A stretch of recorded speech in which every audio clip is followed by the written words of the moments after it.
سیدہ آمنہ رضی اللہ تعالیٰ فرماتی ہیں جب سے حضور میرے شکم اتھر میں تشریف لائے آپ فرماتی ہیں میرے بدن سے خوشبوؤں کے حلے آتے ہیں، سبحان اللہ، میرے بدن سے خوشبوئیں آتی ہیں، حتیٰ کہ میرے بابا مجھ سے پوچھتے ہیں، میرے سسر مجھ سے پوچھتے ہیں، حضور کے دادا پوچھتے ہیں آمنہ کون سی خوشبو لگاتی ہو، تمہارے جسم سے ہر وقت خوشبوؤں کے حلے آتے رہتے ہیں۔ کہا بابا میں نے کبھی خوشبو نہیں لگائی، جب سے اللہ نے مجھ پر یہ کرم کیا خوشبو ویسے آتی چلی جاتی ہے۔ اور پھر اس روایت کو کیسے جھٹلاؤ گے کہ حضور نبی کریم صلی اللہ علیہ وسلم فرماتے ہیں کہ جب اللہ رب العزت نے میری ماں کو اس خوشخبری سے نوازا، میرے آنے ظہور ہونے کا معاملہ پیش آیا، حضور علیہ السلام فرماتے ہیں کہ پہلے مہینے اللہ نے حضرت آدم کی زیارت عطا فرما دی۔ ہر مہینے کسی نہ کسی نبی کی زیارت ہوتی ہے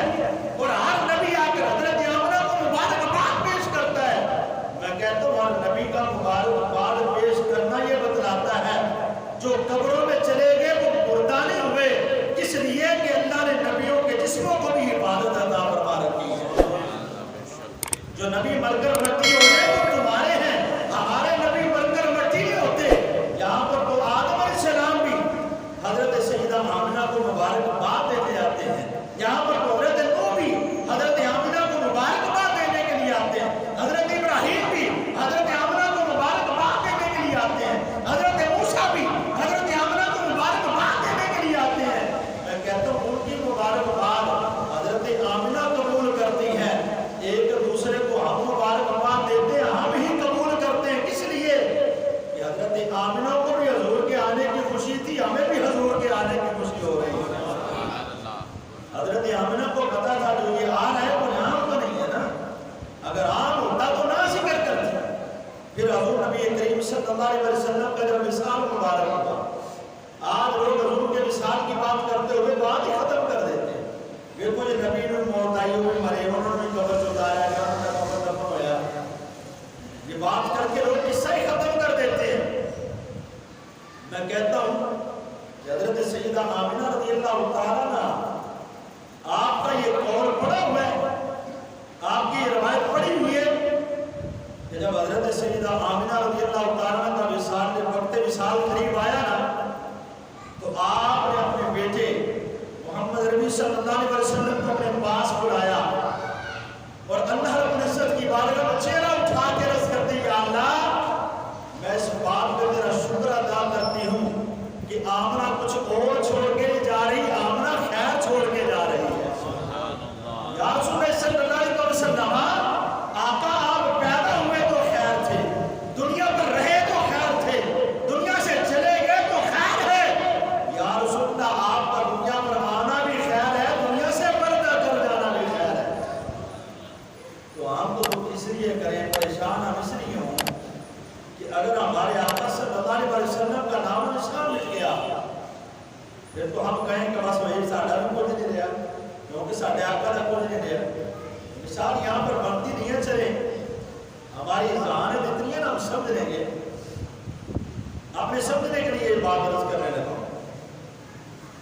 کہ جس پارٹی کا لیڈر مر جائے نا وہ پارٹی ختم ہو جاتی ہے۔ ایسا ہوتا ہے کہ نہیں ہوتا؟ عمومی طور پر جہی پارٹی کا لیڈر مر جائے نا بندے کہہ رہے روز پاس ہونے کا کڑاکا نکل گیا،